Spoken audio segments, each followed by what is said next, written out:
नमस्कार, एक बार फिर से मैं आप सभी के सामने उपस्थित हूँ बेहद महत्वपूर्ण टॉपिक के साथ। और आज हम बात करने वाले हैं अगेन ट्रंप के एक अनोखे फैसले की। पता ही नहीं चलता कब ट्रंप भारत के पाले में है और कब वो भारत के खिलाफ हो जाते हैं।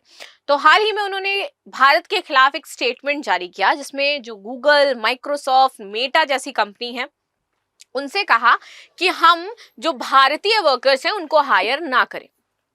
और स्पेशल एक चीज बता दूं, गूगल में जो हाईएस्ट पे सैलरी थी ना, वो एक भारतीय की थी अभी तक। लेकिन अब अभी उसका स्थान ले लिया एक चाइनीज इंसान ने, और उसकी जो सैलरी है सालाना बता रही हूँ मैं, 1668 करोड़ है। यस, 1668 करोड़। और इससे पहले ये जो टैग था एक इंडियन के पास ही था, जिसकी सैलरी थी 880 करोड़ रुपए सालाना। राइट। और वो कानपुर आईआईटी का पढ़ा हुआ बंदा था। तो कानपुर वासियों के लिए बहुत गर्व की बात है कि भैया वो कानपुर में पढ़ा हुआ था और उसको गूगल ने इतना बड़ा पैकेज दिया था।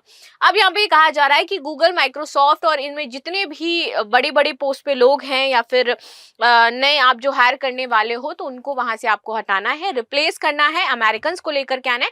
क्योंकि ये इस पर पहला अधिकार अमेरिकन का है, बाद में अधिकार इंडियंस का हो जाता है। हाल ही में टीसीएस ने 12,000 एम्प्लॉय निकाले हैं। The reason is AI. तो फाइनली उनका भी स्टेटमेंट आया है, उन्होंने भी कह दिया कि हमने क्यों निकाला है। तो उन्होंने बताया कि वो एआई की जितनी भी नीड्स थी उसको मैच नहीं कर पा रहे थे, दैट्स व्हाई हमने उनको निकाल दिया। तो बढ़िया, एआई स्किल आप लोग सीखिए, क्योंकि नहीं तो ऐसा ही आपके साथ भी फ्यूचर में हो सकता है। और जॉब्स लिटरली गवर्नमेंट तो पहले भी नहीं थी, अब जो प्राइवेट सेक्टर की है दे आर वेरी एडवांस्ड। तो आपको पहले एडवांस बनना पड़ेगा, उन जॉब्स के लायक बनना पड़ेगा, तब तो आप रह सकते हो। वरना जो फ्यूचर है, it's not all about just because कि हम काम करें। It's all about how you are skilled, how your abilities, how you are tackling your situation and how you present yourself. This is more about this. Job is not just कि आपको ये चीजें पता है and it's your qualification. No no, it's about everything, wholesome package every company wants. Right. चलिए भाई, फिर भारत के खिलाफ ट्रंप का कदम। गूगल और माइक्रोसॉफ्ट से कहा कि मत हायर करो इंडियंस को भैया। ठीक है, तो हायरिंग बंद करने की बात कही गई है। इससे जो भारत का आईटी सेक्टर है वैसे ही रेसेशन में चल रहा है। हम तो देख रहे हैं कि भारत के आईटी सेक्टर का क्या हाल है। जितने भी जो आप देखोगे कि बहुत फ्रेशर्स है, उनको हायर ही नहीं किया जा रहा है। बेचारे बैठे हुए हैं घर में कोर्स कर करके, बीसीए करके और बीएड करके, उनको कहीं जॉब्स ही नहीं मिल रही हैं।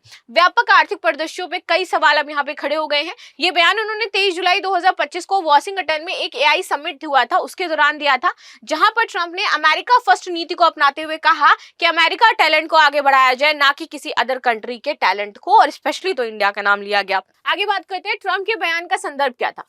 तो ट्रंप ने कहा कि अमेरिकी टेक कंपनियां अमेरिका की स्वतंत्रता का लाभ उठा करके चीन में फैक्ट्रियां स्थापित करती हैं, क्योंकि उनको मतलब ये स्वतंत्रता है कि वो किसी भी देश में जाकर के अपनी फैक्ट्रीज लगा सकती हैं।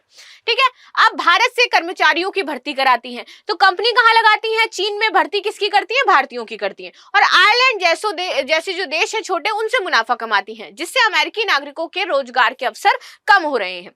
उन्होंने एआई समिट में 3 कार्यकारी आदेशों पर हस्ताक्षर किए हैं, जो अमेरिका टेक्नोलॉजी इंफ्रास्ट्रक्चर जैसे कि डेटा सेंटर्स, सेमीकंडक्टर फैक्ट्रीज, इनको बढ़ावा देगा और एआई के विकास में अमेरिका को अग्रणी भूमिका निभाने का मौका देगा।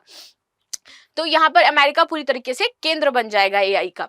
ट्रंप का ये बयान उनकी पुरानी अमेरिकी फर्स्ट नीति का हिस्सा है, जिसमें उन्होंने अपने पहले कार्यकाल 2017 और 21 में जब लागू हुआ था, उस दौरान इसका बढ़ चढ़ करके वकालत की थी, खासकर H1 जो वीजा है उस पे लेकर के।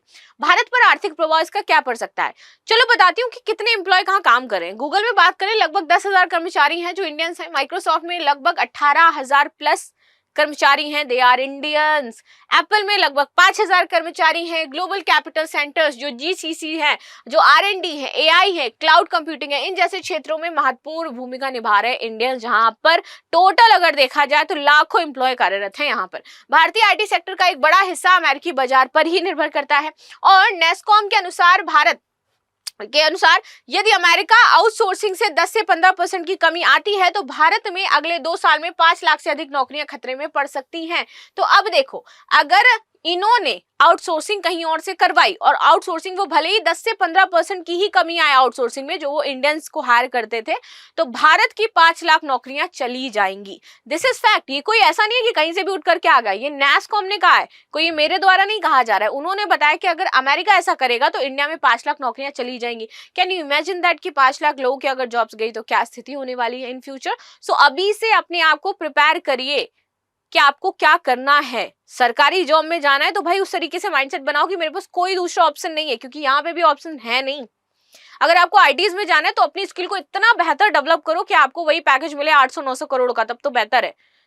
वरना आज काम कर रहे हो 1-2 लाख होगी सैलरी, कंपनीज निकाल रही हैं आज के टाइम में, जितने भी बड़े हायर पोजीशंस पे एम्प्लॉय होते हैं उनको निकाल दिया जाता है, क्योंकि सैलरी वो ज्यादा ले रहे होते हैं, काम उनका होता नहीं है, कुछ कम हो चुका होता है, राइट। आगे आते हैं रोजगार में प्रभाव। भारत में हर साल लगभग 15 लाख इंजीनियर स्नातक निकलते हैं, लेकिन केवल 10 से 15% ही नौकरी पा पाते हैं, ये फैक्ट है। अमेरिकी टेक कंपनियों में नौकरियां और ग्लोबल प्रोजेक्ट इस स्थिति को संतुलित करते रहते हैं।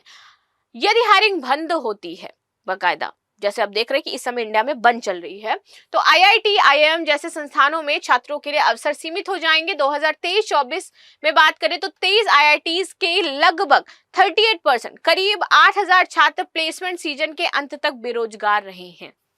और ये जो आंकड़ा है वो पता है किसका है? आईआईटी एंड आईआईएम्स का। और फिर हम आप ये जो कर रहे हैं तो बहुत, मुझे लगता है कि कुछ कर ही नहीं रहे हैं हम लोग, जो नॉर्मल बीसीए बीएड करके चले जाते हैं उनकी तो कोई वैल्यू ही नहीं है। जब ये आईआईटी और आईआईएम वालों का हाल है कि 8,000 छात्रों को अंत तक प्लेसमेंट नहीं मिला, तो अब आप देखिए H1 वीजा पर पहले से ही सख्ती के कारण भारतीय पेशेवरों को अमेरिका में नौकरी पाना मुश्किल हो चुका है। ट्रम्प के नए बयान से वीजा प्रक्रिया और भी जटिल हो सकती है। आईटी सेक्टर और आउटसोर्सिंग की बात करें तो जो टीसीएस है, इन्फोसिस है और विप्रो है, ये जैसी भारतीय आईटी कंपनियां बड़ी संख्या में कर्मचारियों को अमेरिका भेजती हैं। ट्रम्प की नीतियों के कारण इन कंपनियों को भारत में ही जीसीसीज खोलने पर ध्यान देना पड़ रहा है। इससे भारत में स्थानीय स्तर पर रोजगार के अवसर बढ़ सकते हैं, लेकिन ग्लोबल प्रोजेक्ट्स में कमी के कारण इनकी कुल आय पर असर पड़ेगा। यदि अमेरिकी कंपनियां भारत से हायरिंग कम करती हैं तो फ्रेशर्स और एंट्री लेवल नौकरियों पर सबसे ज्यादा असर पड़ेगा। कैंपस प्लेसमेंट, इंटर्नशिप ऑफर में देरी हो सकती है, जो कि दिख भी रही है। व्यापारिक प्रभाव। ट्रंप ने भारत पर उच्च टैरिफ लगाने की धमकी दी, जिसमें ब्रिक्स के देशों पर 100% टैरिफ लगाने की बात कही गई।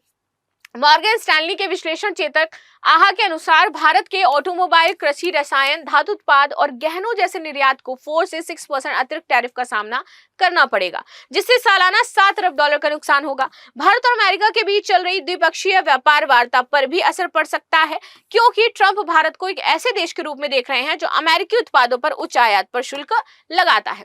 भारत की संभावित प्रक्रिया। भारत ने इसको लेकर के कोई प्रक्रिया नहीं दी है, जैसे कि उसके अन्य बयानों, जैसे कि अवैध प्रवासन और टैरिफ से संबंधित मामलों को भी भारत कभी कुछ नहीं बोलता है, चाहे अमेरिका कुछ भी बोलता रहे। वैसे ये हमारी कमी है जो हम नहीं बोलते, हमें बोलना चाहिए। कूटनीतिक प्रयास। भारत के व्यापार मंत्री पीयूष गोयल वाशिंगटन में अमेरिकी अधिकारियों के साथ बातचीत कर रहे हैं ताकि प्रस्तावित टैरिफ और व्यापार प्रतिबंधों को टाला जा सके। भारत ने पहले भी कुछ उत्पादों जैसे कि हाई एंड मोबाइल साइकिलिंग 50% से 30% और बॉर्बन विस्की जैसे 150 से 100% तक टैरिफ कम किया है, लेकिन कृषि क्षेत्र में टैरिफ कम करने से इनकार कर दिया है, क्योंकि इससे छोटे किसान हमारे ज्यादा प्रभावित होंगे। भारत अमेरिका व्यापार वार्ता में भारत अपनी स्थिति को मजबूत बना करके रखना चाहता है, वो नहीं चाहता कि वो अमेरिका के आगे झुके, और इसीलिए वो वार्ता अभी तक फाइनलाइज नहीं हो पा रही है। खासकर ये तर्क देकर कि भारतीय टैलेंट ने अमेरिकी टेक कंपनियों के नवाचार और विकास में महत्वपूर्ण भूमिका निभाई है। घरेलू रणनीति। ट्रंप के बयान से उत्पन्न चुनौतियों के बीच भारत में नए अवसर भी बन रहे हैं। कंपनियां भारत में जीजीसीज पर ज्यादा ध्यान दे रही हैं, जिससे कि स्थानीय स्तर पर आपके रोजगार बढ़ेंगे। Make in India, production link incentive जैसी योजनाओं पर ज्यादा ध्यान दिया जाएगा। भारत में जो हमारा इलेक्ट्रिक निर्यात है वो पहले से ही बढ़ रहा है। भारत सरकार स्टूडेंट्स को विदेशी नौकरियों पर निर्भरता कम करने और स्थानीय अवसरों को लाभ उठाने के लिए प्रोत्साहित कर सकती है कि भैया विदेश मत जाओ, इंडिया में रहो, क्योंकि विदेश में कुछ है नहीं, पैसा वैसा दे के जाओगे पता चला निकाल दिए गए। वैकल्पिक बाजारों की तलाश। भारत ने हाल ही में ब्रिटेन के साथ मुक्त व्यापार समझौता किया है, जो कि 4 साल की वार्ता के बाद 2025 में फाइनली हस्ताक्षरित हो पाया है। ये समझौता भारत को यूरोपीय बाजारों में अपनी स्थिति को मजबूत करने में मदद करेगा, खासकर यदि अमेरिका बाजार में बाधाएं आए तब। ठीक है, भारत अन्य एशियाई और यूरोपीय देशों के साथ व्यापारिक और तकनीकी सहयोग बढ़ाने पर भी ध्यान दे सकता है। राजनीतिक और सामाजिक प्रतिक्रिया की अगर बात करें तो विपक्षी दलों ने इसकी निंदा करी है, सरकार से जवाब देने की बात कही है। ये भी कहा है कि इससे भारतीय टेक जो है उसका अपमान हो रहा है, उनको अपमानित किया जा रहा है लोगों को। एक्स पर कुछ यूजर्स ने ट्रंप के बयान को भारत के उभरते टैलेंट पूल का अपमान बताया है। ये तर्क देते हुए कि भारतीय इंजीनियर्स ने सिलिकॉन वैली और ग्लोबल टेक इंडस्ट्री को चलाने में महत्वपूर्ण भूमिका निभाई है। दीर्घकालिक परिदृश्य। ट्रंप का बयान अभी आधिकारिक नीति नहीं है, लेकिन अगर ये नीति बनती है तो भारत को अपनी रणनीति में बड़े बदलाव करने पड़ेंगे। This is damn true. भारतीय टेक कंपनियां और सरकार मिलकर के स्थानीय नवाचार और स्टार्टअप और इकोसिस्टम को बढ़ावा दे सकती हैं ताकि विदेशी निर्भरता कम हो। साथ ही भारत को अपने टैलेंट पूल का उपयोग लाइक एआई, क्लाउड, सेमीकंडक्टर जैसे क्षेत्रों में ग्लोबल लीडर बनने के लिए करना चाहिए। तो अभी यह है कि आईटी सेक्टर में भैया बहुत बड़ा रिसेशन आएगा, बहुत बड़ी चुनौतियां आएंगी युवाओं के लिए। उसके लिए आपको तैयार होना है, अपने आप को स्किल्ड करना है और मेजर स्किल प्रदान करनी है अपने आप को, ताकि आप लोग उस सेक्टर में फिट बैठ सको और आपकी जॉब ऐसे ना छीनी जाए किसी ना किसी नाम पर। विदेशों की बात करें, आउटसोर्सिंग कमी आएगी ताकि आपको इंडियन सी कंपनी पर ज्यादा निर्भर रहना पड़ सकता है। भारत सरकार को कूटनीतिक स्तर पर सक्रियता दिखानी होगी ताकि अमेरिका के साथ व्यापारिक और तकनीकी चीजों में सुधार आ सके। तो ये थी न्यूज जो हमने डिस्कस करी। आप सभी की इस पर क्या राय है वो मुझे जरूर बताइएगा। मिलते हैं नेक्स्ट क्लास में, तब तक के लिए धन्यवाद। लाइक शेयर सब्सक्राइब करना बिल्कुल भी ना भूलें and thank you so much.